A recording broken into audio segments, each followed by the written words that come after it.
श्रीवर्धमानमर्हन्तम्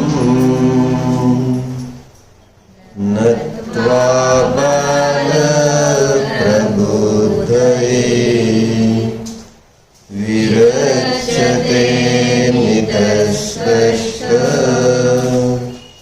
संदर्भन्यायनीतिकाम्। जीवनातील सर्वश्रेष्ठ विद्याचं साहित्य अनिष्ट कार्यकारण चर्चा करतो आपण, कारण दुःख अनिष्ट आहे.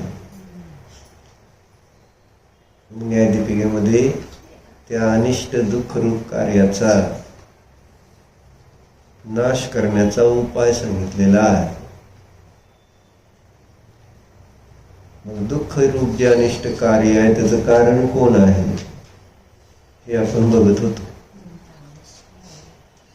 तर प्रवचन सारच्या 84 नंबर गाठीमध्ये सांगितलं त्यांनी की जो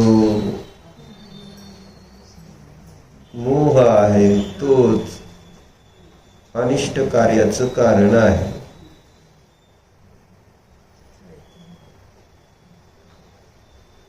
तो मोह किती प्रकारचा आहे? 3 प्रकारचा आहे. मग असा तो मोह अनिष्ट कार्याचं कारण आहे असं सांगताना अनिष्ट कार्य कोणतं आहे? कोणतं आहे अनिष्ट कार्य? कोणतं आहे अनिष्ट कार्य? कोणतं आहे? गप्प बसा. कोणतं अनिष्ट कार्य? काय तुम्हाला उगाच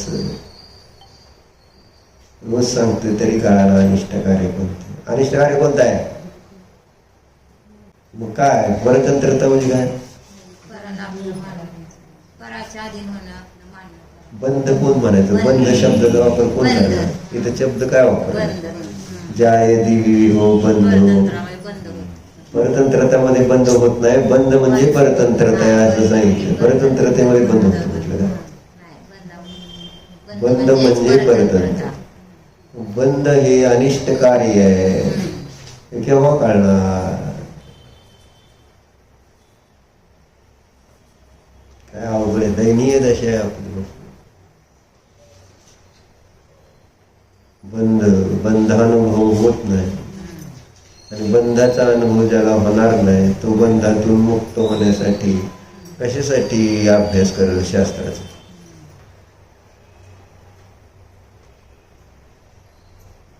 कारण दुःख कोणतं आहे तर बंधाचं दुःख असतं. दुःख म्हणजे काय?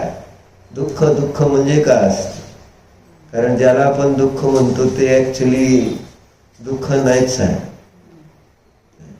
ती विपरीत कल्पना आहे दुःखासंबंधीची. कारण आपण शरीराच्या आश्रयाने दुःख अनुभवतो आणि ती सगळी कल्पना आहे. कारण शरीर दुःख रूप नाही आणि पर दुःख देत नाही. आणि आपली जी सगळी कल्पना आहे ती दुःख काय? दुःख कशाला म्हणायचं? कशाला म्हणायचं अभिजित? दुःख असं नाही कशाला म्हणायचं प्रश्न आहे माझा. असं म्हणजे काय?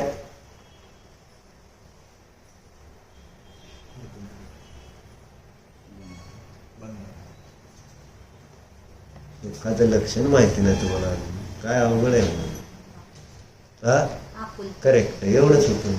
सुखाचं लक्षण, दुःखाचं लक्षण इतकं सोपं होतं पण विचार करतो काय असं.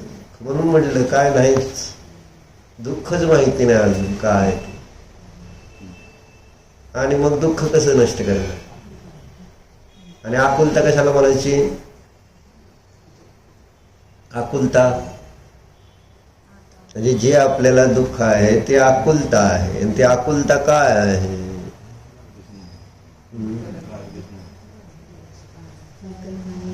आकुलताचं लक्षण काय असं? आपल्याला आकुलता भासित व्हायला पाहिजे का नको?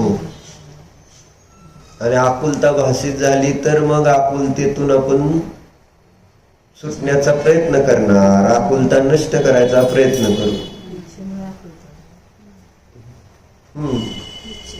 मग बघा ना, बघितलं तर पाहिजे का नाही की का मी दुःखी आहे, कारण मला आकुलता आहे, का मला आकुलता आहे. मग इच्छा आहे म्हणून आकुलता आहे, बंध आहे म्हणून आकुलता आहे. आकुलतेचं कारण पण समजलं पाहिजे, दुःखाचं कारण समजलं पाहिजे. बंध आहे म्हणून आकुलता आहे. तेच की मग सगळं आले की एक एक मत. इष्ट म्हणजे इच्छा. हे सगळं समजल्यावर मग आपण, पण याच्यातलं एकही गोष्ट मला भासित होत नाही. आणि त्यामुळं मी ना बंध नष्ट करायचा प्रयत्न करतो, ना आकुलता दूर करायचा विचार करतो. फक्त दुःख नको आहे एवढंच माहिती. दुःखाचं या अनुभवायला येतंय कोणतं? इंद्रियजनित दुःख, मनोजनित दुःख. हे जे दुःख अनुभवायला येतंय आणि ते मला नष्ट करायचं. आणि ते कशामुळे येतंय? तर दुसऱ्यामुळे येतंय. म्हणून त्या दुसऱ्या वस्तूंमध्ये आपण विचार करत राहतो की त्या वस्तू कशा बदलल्या, काय केलं म्हणजे मग माझं दुःख नष्ट होईल. बाहेरच्या वस्तूंमध्ये बदल करून करून करून करून म्हणजे त्या दारू पिलेल्या माणसासारखा आहे ज्याला जखमा झालेल्या आहेत. आणि तो आरशात बघून जखमेवर औषध लावत असताना कुठं लावलं औषध? आरशावर लावलं. तर याची जखम कधी बरी होणार? जखम झाली कुठं? दिसती आरशात, पण झाली कुठं? ज्या शरीरावर झालेली आहे त्या शरीरावर औषध पाणी करायचं का जे दिसतंय आरशामध्ये? आणि जखम आरशामध्ये दिसते ना, डोक्याला लागले. मग तिथं ती डोक्याला लागलेली जखम दिसली. मग तिथं काय लावतो आपण जखमेवर? काय लावतात? पूर्वी काय लावायची जखमेवर? चुनचुन व्हायची त्याच्यामुळे आयोडीन लावायचे किंवा काय जे चुनचुन व्हायची ना एकदम आधी, जे काय आधी, कारण अँटीबायोटिक काहीतरी लावलं त्याच्यात जे जीव जंतू आधी संपवणार ना, मग त्याच्यावर दुसरं मलम किंवा पावडर काय असेल ते टाकणार. असंच असतं का? नसतं. स्पिरिट असेल का? स्पिरिट काय जे म्हणतात तुम्हाला जे माहिती. मग आता त्या आरशाला जर दिसले, त्या आरशावर जर ती स्पिरिट लावचाल, काय तुमचं आयडीन लावचाल, जी कोणती गोष्ट, आणि मग त्या आरशावर लावून, आणि आपल्याला माहित आहे की बाबा तिथं ते लावल्यावर तर काय होतं? चुनचुन होती. आणि म्हणून त्या आरशालाच फुंकर घालत बसला तर मग काय ती जखम बरी होणार का?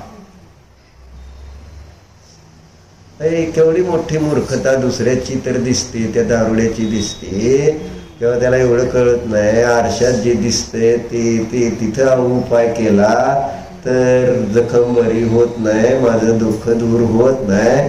पण दारू पिल्यावर काहीच कळत नाही हे सांगतोय. रोग झालाय कुणाला आणि उपाय कोणाचा करतोय? दोन जुळी आहेत. पण झालाय आजार कुणाला?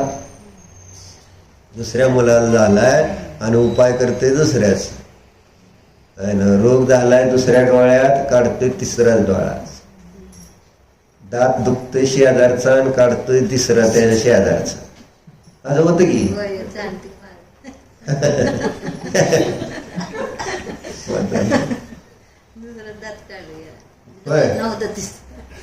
मग काय सचिन डॉक्टर काढले.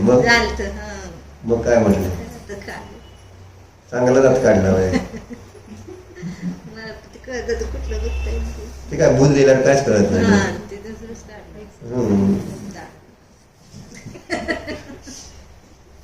भारी आहे राव. आता काय करणार मला? तसंच अवस्था आपल्या.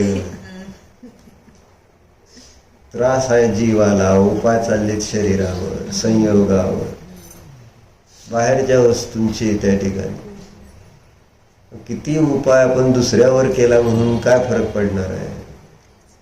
भूक लागली मला, जीव घालतोय दुसऱ्याला, त्याने होणार का? आपली भूक शांत होणार का? हे साध्या साध्या गोष्टी सकळतेत व्यवहारातल्या. मग इथं आपल्याला कळत नाहीये का काय चाललंय. शरीर जीव आहे का जीव आहे?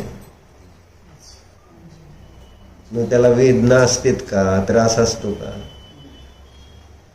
आजीवाला या आजीवाला त्रास आहे का? काय मग शरीराला काय त्रास आहे का?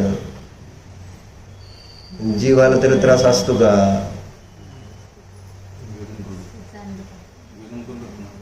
मला प्रश्न आहे की त्रास कोणाला असतो तेवढं सांगा. जीवाला त्रास आहे, जर जीव अमूर्त आहे त्याला काहीच होत नाही. आणि शरीर अजीव आहे त्याला तर काय त्रासाचं वेदनच होत नाही. मग नेमकं त्रास कोणता आहे? कोणता त्रास आहे? मोह. मध्ये आहे मोह, बाकी काय नाही. जीव पण काय नाही आणि शरीर पण काय त्रासाचं नाही आहे. ही जे अज्ञान आहे जीव आणि शरीरासंबंधीच, त्याचं नाव आहे मोह, त्याचं नाव अज्ञान. आणि त्या मोह अथवा अज्ञानानं आम्हाला ते दुःखाचं वेदन होतंय, बाकी काय नाही. दुकानात बसल्यावर कधी झाले का वेदन दुःखाचं? नाही का नाही. मग तेच सांगतोय. आणि तू म्हणतोय जीवाला होते. कुठं होते दुकानात बसल्यावर? जीवाला पण काय नाही आहे आणि शरीराला पण काय नाही आहे. जोपर्यंत आपला मोह त्याच्या संबंधी जोडला जात नाही, भूक लागली तरी सुद्धा वेदना नाहीत, काय नाही, जोपर्यंत तुम्ही तुमचा उपयोग त्याच्याशी जोडत नाही. खेळ उपयोगाचा आहे आणि तो उपयोग तुम्ही कसा जोडताय त्याच्यावर डिपेंड आहे. मी माझं म्हणून जोडला तर त्रास होतो, मी माझं म्हणून नाही जोडला तर त्रास नाही. ज्या वस्तू मी नसतो, ज्या वस्तू माझ्या नसतात, तेव्हा मला तिथं काही घटना घडली तरी सुद्धा मला काही फरक पडत नाही. असं आहे. परंतु जाणत नाही, जाणून घेत नाही, त्याच्यावर विचार चिंतन मनन करत नाही. आणि केव्हा विचार करायला पाहिजे त्याच्या संबंधी? केव्हा विचार करत? सतत विचार करायला पाहिजे, नित्य विचार करावा लागेल, पुन्हा पुन्हा विचार करायला लागेल. असं एक क्षण थांबून चालणार नाही हा विचार करायचा.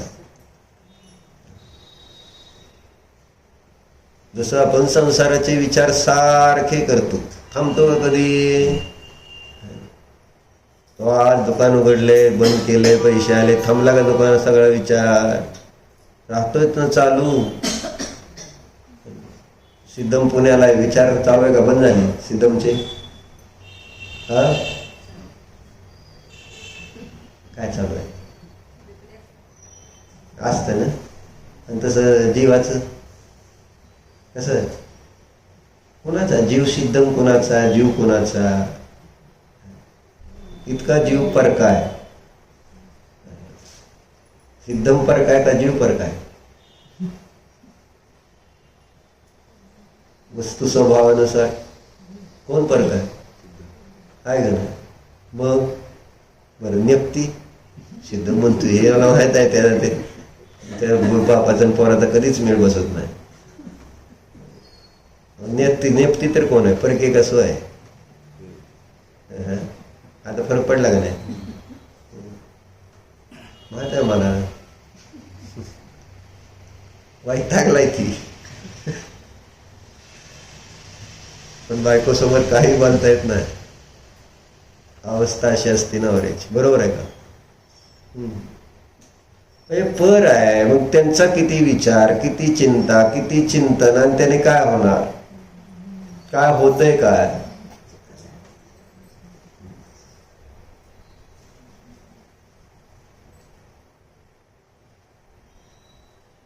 संसार वाढतोय, दुःख वाढतंय, हीच तर आकुलता आहे. म्हणून तर म्हटले परचिंता धमाधमा. परचिंता हे मोठं पाप आहे. दुसरे काय करतात त्याच्याबद्दल सगळ्यांचे विचार चाललेले आहेत. माझं काय चाललंय हे कोणालाच विचार करायचा नाही. दुसरे काय करतात, दुसऱ्याचं काय चाललंय, सरिताचा विचार काय, बाळीकाकीचा विचार काय, दीपकचा विचार काय, अरे माझं काय? मी पण तुमचा विचार करतो. ही मूर्खता कोणाची? तुमची का माझी? काय कोणाची मूर्खता आहे? दुसऱ्याचा विचार करणं ही मूर्खता नाही का? आपण विचार करायला बरं असू दे, कोणी आलंय, कोणी नाही आलं, कोणी काय धर्मामध्ये प्रमाद आळस करते. प्रत्येक जण कोणा सर्दी झाली आणि 3:20ला उठलो, काय आता त्याला अर्थ आहे का बोलल्यानंतर? आणि मला उशीर झाला. कुणाचं काय म्हणजे हेतू जे असते ना अशी दिली. मग आपल्याला काय विचार करायचं कारण आहे का? ठीक आहे ना, आज आलेत ना, चालले ऐकतेत ना. पण माझं म्हणणं असतं एवढंच की हा चुकीचा राग. मी काय अरिहंत नाईक म्हणून तुम्ही रोज येऊन ऐकचाल, पण हाही चुकीचा राग. त्यांनी सगळ्यांनी नीट ऐकावं, नीट समजावं, नीट श्रद्धान करावं. त्याच्याशिवाय कल्याण होणार नाही असं वाटतं. बाकी काय म्हणजे मिळाले चांगलं चांगलं तर मग चांगलं व्हावं ना. येत आहे पण तुम्ही शास्त्राला, असं पण नाही की येत नाही. मग काय उगच म्हणून असं वाटतं की बाबा नीट किती चांगलं सोपं सहज आहे, पण विचार जर नाही करणार तर मग काय उपयोग आहे असं वाटतं. असं आहे ते, बाकी काय नाही. म्हणून प्रत्येकाने सतत विचार करा, सतत विचार करा. काय विचार करायचा?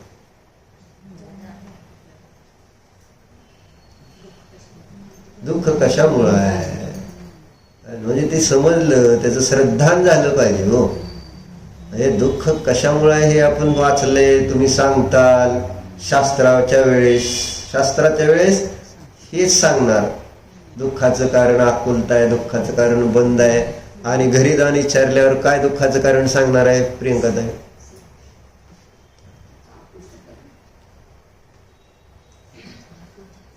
असं घरी गेल्यावर सांगणार कधी? जेव्हा तुम्हाला तुमची जर जाऊन त्रास देऊ लागली तर तुम्ही म्हणणार का काय नाही, माझ्या आकुलताच मला त्रास देते, जाऊ काय त्रास देत नाही म्हणा बरं. घरी गेल्यावर कधी उत्तर कुणी असं दिलंय का? घरी गेल्यानंतर संसारात असताना जेव्हा मला दुःख होतंय त्यावेळेस मी काय दुःख कशामुळे आहे तुम्हाला दुःख, मग आपण कोणती कारणं देतो. का देतो? शास्त्राच्या वेळेस हे कारण आणि घरी गेल्यावर दुसरं कारण, असं दुःखाची वेगवेगळी कारण आहेत का? म्हणजे इथं वेगळं कारण असतं, तिथं वेगळं कारण. इथं सांगायसाठी असतं, तिथं असायसाठी असतं. जेव्हा इथं असण्यासाठी आणि ते सांगण्यासाठी. पण तुम्ही ते खरं वाटतंय तेच दुःखाचं कारण असण्यासाठी असतं. दुसरे मला दुःख देतात हे सत्य आहे, आणि बंधामुळे मला दुःख आहे हे सांगण्यासाठी शास्त्राच्या वेळेस फक्त. मोहामुळं दुःख आहे हे केवळ सांगायचंय, आकुलतेमुळं दुःख आहे हे सांगायचंय तुम्हाला, सांगायला यायला लागलंय तुम्हाला. मग तसं आहे तर तसंच मानलं पाहिजे ना सदैव.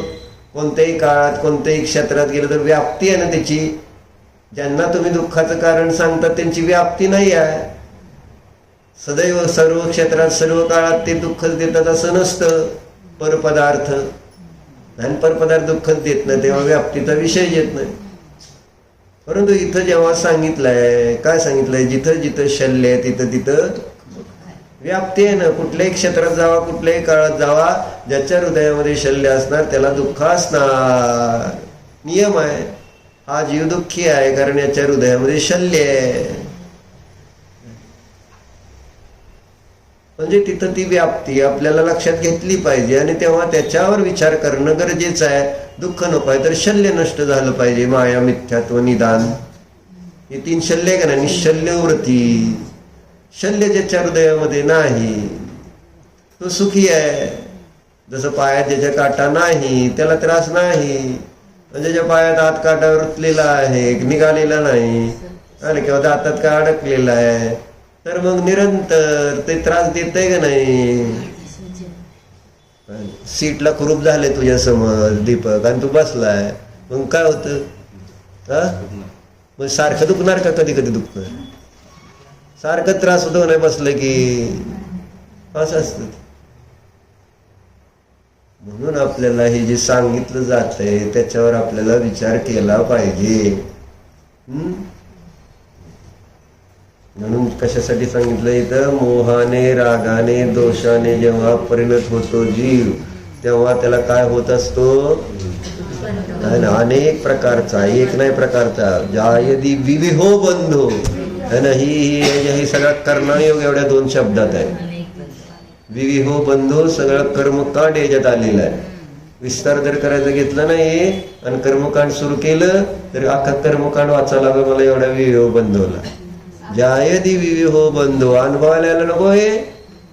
म्हणजे नुसता बंद होत नाही, अनेक प्रकारचा, म्हणजे जसं त्या दुःखाचे प्रकार सांगितलं, जेलचे दुःखाचे प्रकार, हामाधिक शिक्षेचे प्रकार सांगितले जाते, तसं वेगवेगळ्या प्रकारच्या शिक्षा असतात ना, पनिशमेंट्स. एकसारखं पनिशमेंट आहे का? जशी त्या ठिकाणी गुन्हा केलेला आहे तशा प्रकारचं त्या ठिकाणी शिक्षा मिळते. कुणाला 1 वर्ष आहे, 2 वर्ष आहे, कुणाला सक्त मजुरीची आहे, कुणाला 14 वर्ष आजीवन कारावास आहे, कुणाला फाशीची शिक्षा आहे. जसा अपराध केलेला आहे तसं त्या ठिकाणी शिक्षा मिळते. पनिशमेंट्स तसे असतात. आणि निरंतर 7 प्रकारचा बंध शास्त्रापेक्षेने बघतोय आपण. ज्ञानावरण, दर्शनावरण, वेदनीय, मोहनीय, नाम, गोत्र. आयु म्हणतो का सारखं लगे आपलं बोलायचं आयु. मला वाटलंच होतं गेम खेळायला घेतला असतं तुम्ही बाद झाला असतं, माहिती आहे काय? वळीनं म्हणायचं. आता आपण 7 प्रकारचं बंध चालले ना, निरंतर 7 प्रकारचा बंध. ज्ञानावरण, दर्शनावरण, मोहनीय, अंतराय, नाम, गोत्र, वेदनीय, हे सगळे बांधले जात आहेत, बांधले जाते. आणि त्याचा विस्तार भेद करायचा झाला तर मग बघा किती आहे, 148 प्रकृती आहेत, पाप पुण्य, सगळे याच्यावर विचार करण्यासारख्या गोष्टी आहेत. घाती कर्म तर सगळे पापरूपच आहेत. ज्ञानावरण, दर्शनावरण, मोहनीय, अंतराय, सगळे पापरूप प्रकृती बांधले जाते. तुम्ही शास्त्राला बसलाय म्हणून तुम्हाला काय वाटलं बंद होत नाही का पापाचं? पापाचं मग 7 प्रकारचं बंद म्हटल्यावर काय पुण्याचं कसं होईल? नाही नाही, शास्त्र ऐकताना कोणता बंद चालू आहे? 7 प्रकारचा चालू आहे का 3 प्रकारचाच चालू आहे? 7 प्रकारामध्ये कोणते कोणते आहेत? ज्ञानावरण, दर्शनावरण आहे का नाही? मग त्याच्यात कुठल्या प्रकृती पुण्यरूप आहेत का? मग पापाचा बंद चालू आहे का नाही शास्त्राला बसल्या?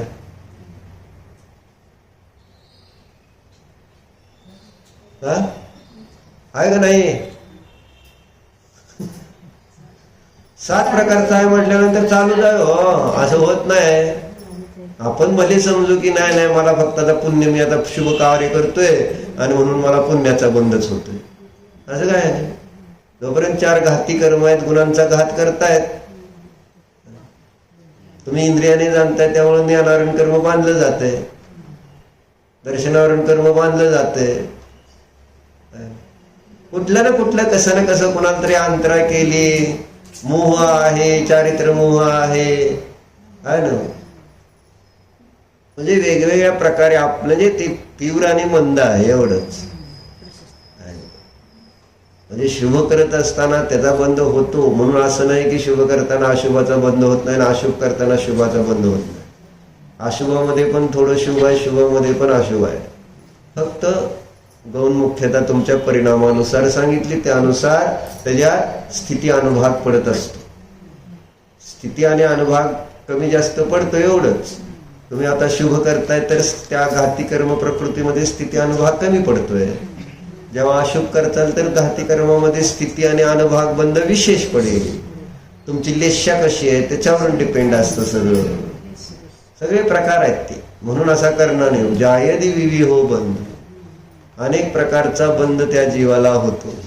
निगोदामध्ये जावं लागतं, एका श्वासोश्वासामध्ये 18 वेळा जन्ममरण करावं लागतंय, आणि असली पर्याय प्राप्त होते. म्हटलं जेल वेगवेगळ्या प्रकारचे असते. काय काय कधी सावरकरांना कोणत्या जेलमध्ये ठेवलं माहिती आहे ना? कुठं?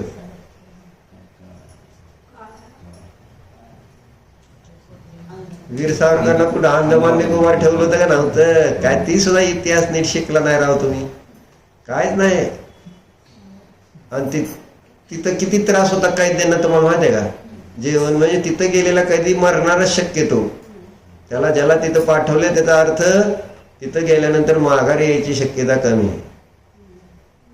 असं तीच आहे निगोद. निगोदाचा बंद होणार मिथ्यात्वामुळं. दर्शन मोहाचा जो बंद आहे त्यामुळे पुन्हा जीव कुठे जाणार? निगोदातच जाणार ना, त्रस्पर्य संपवून. असली शिक्षा मिळते. एकेंद्रिय होतो. पृथ्वी, जल, अग्नी, वायू, वनस्पती ही शिक्षा आहे, हा बंध आहे ना. एक इंद्रिय, द्विंद्रिय, त्रिंद्रिय, चतुरिंद्रिय, पंचेंद्रिय पर्याय प्राप्त होणं हा वेगवेगळ्या प्रकारचा बंध झाला का नाही. मग एकेंद्रिय जीव झाला जितो आपण संज्ञ पंचेंद्रिय आहे. उद्या मरून तुम्हाला एकेंद्रिय व्हावं लागेल. कशामुळं? जर आपण बंध स्वरूप समजलं नाही, मोहराग द्वेष सोडले नाहीत, अज्ञानाचा नाश केला नाही, जीवनाची श्रेष्ठ निधी जी आहे त्याचा उपयोग केला नाही, तर कुठे जावं लागणार? एकेंद्रियात मला जन्मावं लागल. पण तो विविध प्रकारचा बंध तर समजून घ्या. तिर्यंच गतीमध्ये जन्मावं लागेल, विकलेंद्रिय व्हावं लागेल, आणि द्विंद्रिय, त्रिंद्रिय, चतुरेंद्रिय किडे असले जस कसे बघतो आपण. मुंग्या झाल्या है ना, जरी आपण झाडलं आणि खडू खडू वाढणारच की, मरत नाहीत काय, परत येतात की मुंग्या थोड्याफार, जरी ते होलमधनं येत राहते आणि त्याचं ते तिथनं जाते आणि मग ते मरते आणि मग बंद होते. अशी अवस्था आहे त्या किड्या मुंग्याची, आळ्याची. कोण बघतंय? फ्रीजमध्ये सगळ्या जीवांचं माहेर घर आहे. सगळी फळं नासलेली, घाण झालेली तिथंच. कोण बघतंय? दूध नासलं ठेवा तिथंच, पनीर बिनीर करून ठेवायचं. ठेवतात का नाही फ्रीजमध्ये पनीर करून? नाही ठेवत. बरं विकायला तरी ठेवता का पनीर फ्रीजमध्ये?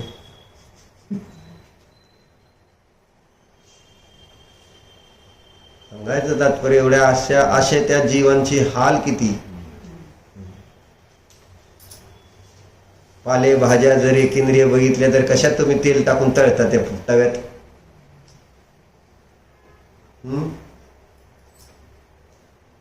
हे सगळे दोडका, वांगी काय असतील ते सुद्धा बहुबीज ते काय, ते बिगर जीवाचे आहेत काय? सचित्तच आहे ना ते सगळं. मग तुम्हाला कधी भाजताना विचार येतं का? ती फोडणी घालताना काय होतंय? सरळ असं टाकायचं आणि असं करायचं. बायकांना काही नाही कळत. म्हणून मला असं नेहमी शंका वाटते, बायका इतक्या भावनिक असतात, पण हे मांस खाणारे जे लोक असतात का नाही इतराच्यात, त्यातल्या काय बायका धार्मिक पण असते, पण त्यांना घरात काय काय सांगितलं जे मांस खायची सिस्टीम आहे. मांस कसे शिजू शकतात त्या बायका, हा मला प्रश्न पडतो नेहमी. कारण बायकाला असं रक्त मांस असं काय दिसलं की असं भीती वाटते का नाही. पण हे लोक बाहेरनं मांस आणून त्यांना देणार, शिजवा म्हणणार, भाजी करा, काय म्हणत त्याला ते करा म्हणणार, म्हणतात का नाही. आणि ते सहजतेने चाकू घेऊन ते घरात करत असतील आणि स्वच्छ धुणार बिनार पाण्यानं, बाहेरनं आणलेलं ते सगळं घाण. त्यांना असं त्याला हात लावणं करणं कसं शक्य होतं असं मला नेहमी शंका येते. कारण बायकांना ते सहन व्हायला नाही, पण काय नाही, काय वाटत नाही त्यांना. अशा बायका असते ते मला सांगायचं. म्हणजे एखाद्या ठिकाणी इतक्या भावनिक होते आणि एखाद्या म्हणजे इतकं मोठं म्हणून म्हटलं पाप असलं तरी त्याच्यात त्यांना असं वाटत नाही की माझ्याकडे एवढं मी हे काय पाप करते असं काय, म्हणजे झिरो. जसं आपण आहे ना मेथीच्या भाजी करणार, मेथीचे म्हणजे करता ना तुम्ही, किती सहजतेने करतो आपण. ती पानं आहे, त्या पानाच्या आश्रयाने अनंत काय आहे. त्यांच्या घरी मध्ये बटाटा कांदा खाते, समजा खातात का तुमच्या घरी बाळका की? खात नाहीत का? कुणीच नाही ना. तुम्हाला कधी करावं लागतं का नाही? पोरासाठी कोणासाठी नाही, तुम्ही करत नाही का? मागितलं तर त्यांनी तुमच्या नवऱ्याने सांगून म्हटलं मला करून दे, ते नाहीत खात का? बरं, तुम्ही तसं तयारच केलंय जायला. मागितलं बायका तुम्ही आता मैत्रिणी मला माहित आहे म्हणा, पण आता पोराने मागितलं, नातवांनी मागितलं, तुमच्या नाते आहेत का नाही, त्यांनी मागितलं तर काय करता? हे बटाट्याची भाजी करून देताना सुद्धा बायकांना काहीच वाटत नाही. ते जाऊ दे हो, तुमच्या मर्यादेची पीठ तरी कुठं तुमचे असते ज्याच्यात आळ्या तयार झाले. ही तर एकेंद्रिय जीवन सांगतोय आहे ना. तुमच्या घरी मर्यादेचं खाता का सरिता तुम्ही? ऐ सरिता, कोणाचं नाव आहे काय कळत नाही. मग तुमच्या घरी आहे का चक्की? आहे. बर, मग आता हे आतलं वातावरण झालं किती दिवसाचं खायचं असतं? हा, तुम्ही किती दिवसाचं खाताय? हा, 3-4 दिवसाचं खाता. मग आता त्याच्यामध्ये आळ्या तयार होते तसं शास्त्र सांगितलंय ना, आळ्या. तुम्हाला नाही कळायचं मिलन कोणते. कशात काय होते काय काय कुणाला ते घरी चक्की आहे सगळं आपण शास्त्र वाचतोय की असं असं त्याच्या जीव उत्पत्ती होती आणि तसंच रात्री त्या ठिकाणी संध्याकाळी राहिलेल्या रोटल्या सकाळी चिवडा करताना किती त्रास होतो मिलन तुला भाकरी रोटल्या राहतात का नाही तुमच्या रोटली भाकरीची मर्यादा किती असते मग आता संध्याकाळी तुम्ही किती वाजता स्वयंपाक करता 5-6 वाजता बरोबर असं मी म्हणतो 4लाच झालेला असतो किंवा सकाळचाच झालेला असतो 12 वाजता संध्याकाळच्या रोटल्या आणि त्यात परत शिल्लक राहते सकाळच्या रोटल्यातले संध्याकाळी समजा भाकऱ्या रोटल्या आणि त्या दुसऱ्या दिवशी सकाळी सकाळी असं चुरायचं असं बरोबर आहे का असं असं चांगलं चुरायचं असं चुरताना काही नाही आणि नंतर मस्त पैकी त्या तव्यावर टाकायचं नाही तव्यावर ठेवतो ना कशा कढईत आणि मस्त त्याला फोडणी घालायची आणि असं असं हलवायचं आहा वास पण छान येतोय किती जी काय आपल्याला काय असं काय काय काय तिथं असं मनाला पाझर तर फुटतो का कुठं असं काय चाललंय काय चाललंय किती जीव मरते किती मारले जाते त्याचं फळ मला काय मिळेल जायदी विवी हो बंधू गंभीरतेने किती या विषयावर विचार केला जातो तुला करायचं स्वयंपाक नाही पण ह्यांना करायचंय म्हणून सांगतो किती आपल्याला म्हणजे हे वाटली नाही भीती तर मग तुम्ही इथं नुसतं सांगितलं काय नाही नाही काय आहे काय परस्पर किती मोठा विरोध दिसतोय म्हणजे आतून जर मन द्रवतच नसेल जीव जाती ऐकून वाचून समजून सुद्धा की माझ्याकडनं हे पाप घडतंय याच्याबद्दल कुठेतरी आतमध्ये खेद काय नाहीच जर ते कार्य करताना तर मग त्याचा किती मोठा बंध होणार तसला आपण जीव होणार नाही का त्या अमर्यादित भोजनातले जीव होऊन आपल्याला त्या ठिकाणी तशा प्रकारे तळलं भाजलं नाही का जाणार एवढा चांगला धर्म मिळाला प्रत्येक गोष्ट जीव रक्षा अहिंसा परमो धर्मासारखं सगळं मिळालं आणि जर आपण प्रमाद करणार आत्ता तर त्याचं फळ किती अजून काळ भोगणार आहात मला पण असं अवघड वाटायचं पण एकदा निर्णय केला की नाही आपल्याला मर्यादेचं खायचं गपचिप सगळेजण खाऊ घालायला लागले ना मर्यादेत कुणी निर्णय करायला पाहिजे सरिताने का तू ती खाऊ घालते म्हणून तुला खावं लागतं असं काय नसतं निर्णय कुणाचा आहे हा काय निर्णय नाही मग काय काय नियम घेतला तर का नाही नियम घेतला तर नाही करायचं का नियम घेतल्यावर करायचं म्हणतोय अजून नियम नाही घेतला तर चालतंय अरे नियम नव्हतेच हे पहिल्यांदा जाऊन का हे जैन धर्मामध्ये हे नियम नाही आहेत एकापेक्षा कारण ते म्हणून कांदा लसूण बटाटा का सांगितलं जातंय आणि हे कधी सांगितलं का जात नाही मर्यादेचं शास्त्रामध्ये मर्यादेचं हे स्वाभाविकच म्हणजे तिथं वेगळं सांगायची गरज नव्हती हे तर कांदा लसूण बटाटा बाहेरनं आणून खावं लागले म्हणून सांगावं लागलं किंवा कांदा लसूण खाऊ नये म्हणून पण आता परिस्थिती विरुद्ध झाली पण अजून कांदा लसूण बटाट्यावरच अडकलेत सगळे पाप का ह्याचं वाटत नाही की कांदा लसूण बटाटा खातोय का अमर्यादेचं खातोय पाप मोठं कोणतं आहे कांदा लसूण बटाटा जर घरात आज केला तर मोठं पाप वाटेल तुम्हाला पण तुम्ही अमर्यादेचं खाते तर ते तुम्हाला मोठं पाप वाटतंय का सांगताय तुम्हाला त्रस कळत नाही आणि स्थावर कळत नाही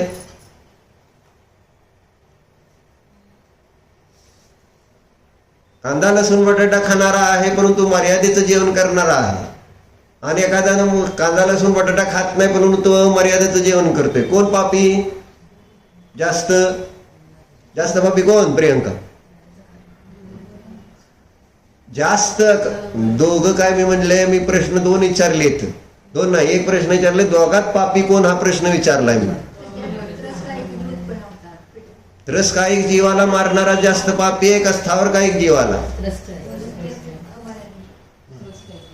मग आता मी काय म्हटलं कांदा लसूण बटाटा खातोय परंतु मर्यादेचं खातोय आणि एखादा कांदा लसूण बटाटा खात नाही परंतु अमर्यादेचं खातोय कोण पापी जास्त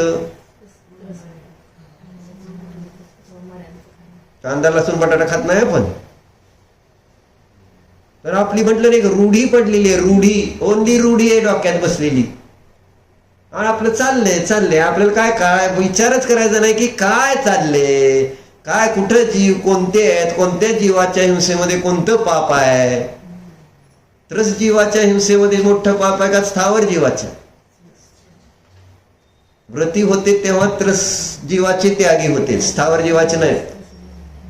देशव्रती 5व्या गुणस्थानवाले प्रतिमाधारी असते, त्यांना फक्त त्रस जीवाचा हिंसेचा त्याग आहे, स्थावर नाही. मुनींना स्थावर आणि त्रस दोन्ही जीवांच्या हिंसेचा त्याग आहे, म्हणून ते महाव्रती. आणि आपल्याला अनुव्रती म्हणजे काय कळते आपल्याला, आपण स्थावर मारतोय का त्रस मारतोय हे कळलं पाहिजे का नाही. कारण जेवढे जीव चांगल्या पर्यायाला येत असताना त्या जीवांची हिंसा केली जात असताना तेवढे जास्त संक्लेश करावे लागतात, तेवढी लेशा खराब करावी लागते. कारण जास्त संक्लेश केल्याशिवाय तशा प्रकारच्या जीवांची हिंसा होऊ शकत नाही. स्थावर जीव सहजतेने त्या ठिकाणी तितके संक्लेश करावे लागत नाहीत. स्थावर जीवाची हिंसा करताना तेवढी लेशा खराब करावं लागत नाही, होत नाही. पण त्रस जीवाची हिंसा केली जात असताना कशाय लेशा आहे ना, सगळं खराब झालेलं असतं.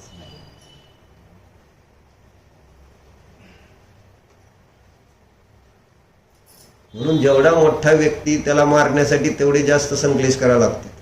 पंतप्रधानाला मारताना सोपं, तुला मारायचं म्हटलं तर सोपं आहे, पंतप्रधानाला सोपं आहे का? मग त्याच पंतप्रधानाला मारायचं जसं राहुल गांधीला मारायचं नाही, राजीव गांधीला मारायचं होतं किंवा इंदिरा गांधीला मारायचं होतं, किती संक्लेश करावे लागले त्यांना मारायचं होतं. त्यांना सहजासहजी असे मारता आलं का? किती प्लॅनिंग करावं लागतं तुम्हाला माहित आहे का? राजीव गांधीला मारलं त्याच्यावर एक प्रथमायोग आलेला आहे मद्रास कॅफे म्हणून, बघून घे. केव्हापासून कुठपर्यंत प्लॅनिंग चाललं होतं, किती संक्लेश किती काळपर्यंत संक्लेश करावं लागले. व्यक्ती मोठा आहे त्याला मारायचं तर तेवढे संक्लेश जात, आणि म्हणून मोठं पाप आहे. तो अधिक संक्लेश अधिक पापाचं कारण आहे,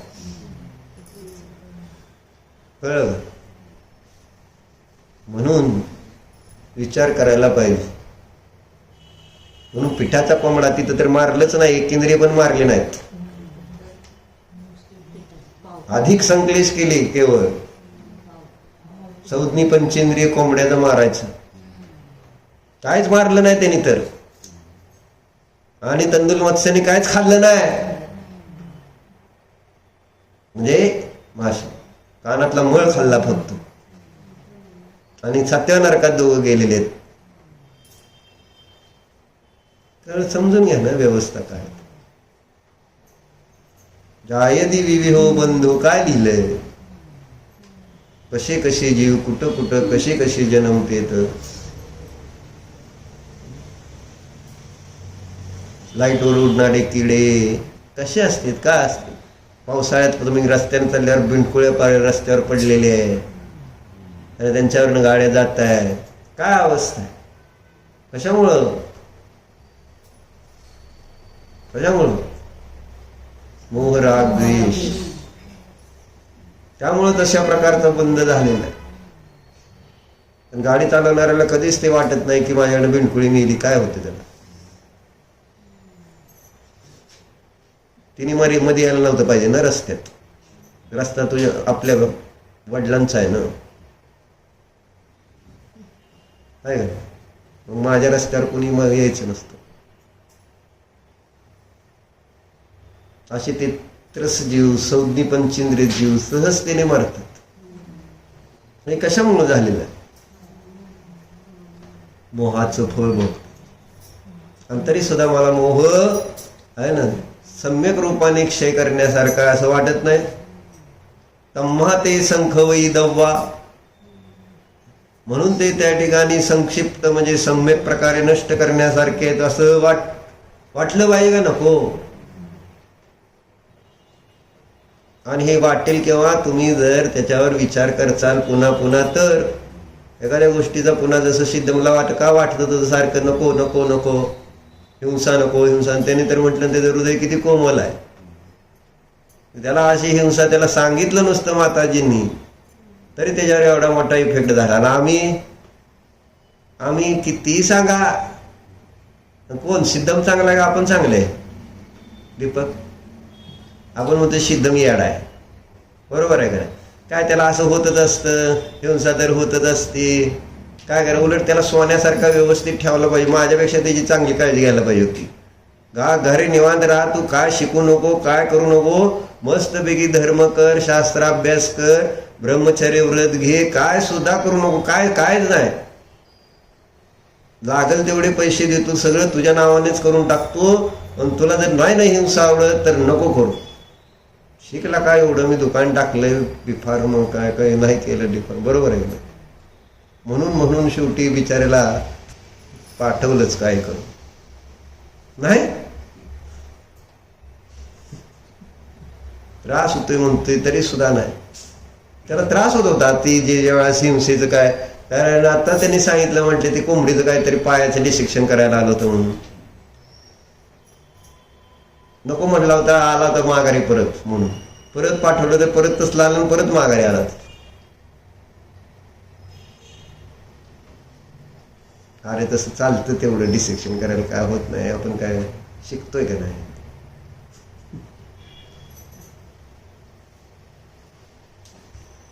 राहा, सुखी राहा तू, नको तू काय करू. आहेत आपल्याकडे मस्त पैसे आहेत, आणि त्याचं पुण्य आहे ना, ते पुण्यानं किती येणार आहे त्याला. जसं माझ्या पुण्याने येतच का नाही सगळं मला. शेवटी रागवावं लागतं. काय सारखं पिरू खा, ऊस खा, मोसंबी खा, आणि डाळिंब खा, आणि संत्री खा, आणि अजून अरे खा खा खा, इथं माणूस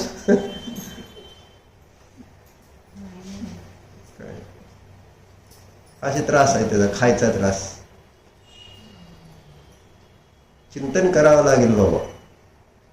अनिष्ट कार्याचं कारण रूप असणारे जे अज्ञान आहे, राग आहे, द्वेष आहे, त्यामुळं अनेक प्रकारचा बंध होतो. डोळे उघडून आजूबाजूला बघा. गाढवं ही ती कुत्री मांजरी कशी रस्त्यावर पडते. ते परवाच एक आमच्या तिथं कुत्री विली होती कार्यालयावर. आता कार्यालयात आत विली, संध्याकाळी कार्यालय बंद होतं, ही कुत्री बाहेर जाणार ती. मग त्या माणसाने म्हणा, आम्ही काय सांगितलं नाही, आणि तिथल्या माणसाने मनानेच बाहेर आणून ठेवली त्या कचरा कुंडीजवळ, ते कुत्र्याची पिलं. मग ती तिथं जाऊन बसली, आणि रोज पाऊस येतो.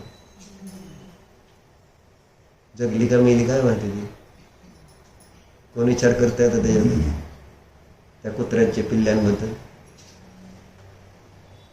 आपला काय संबंध आहे? आपला काय संबंध? हा, आम्ही इथं होती तर 2 दिवस बिस्किट दिली, खायला प्यायला दिलं, सगळं बरोबर. पण तिची काळजी घ्यायची म्हणून आम्ही काय नाही, त्या माणसांना वाटलं की रात्री आता बंद झाल्यावर गेट, त्या कुत्र्याला आत येता येणार नाही, बाहेर जाता येणार नाही. मग तिची पिलं उपाशी मरून जातील, कारण पिलाला दूध लागणार ना, सारखं आई लागणार. आणि मग आता ठेवली बाहेर. काळजी घेतली बाबा, तिला एक शेड करून द्यावं पावसात पाण्याचं. इतकी वाईट परिस्थिती, असा बंद होतो. म्हणजे आपल्याला वाटतंय आपला काय संबंध नाही, पण आपला काय संबंध आहे का नाही अभिजितजी त्याच्याशी? मी काहीच केलं नाही. ते त्यांनी, त्या कचरेनी, मोहननी नेऊन ठेवली, माझा काही संबंध नाही.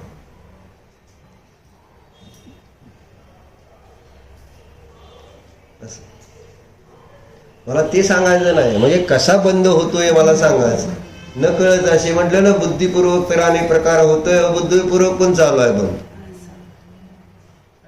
कळत न कळत सारखं चाललेलं आहे.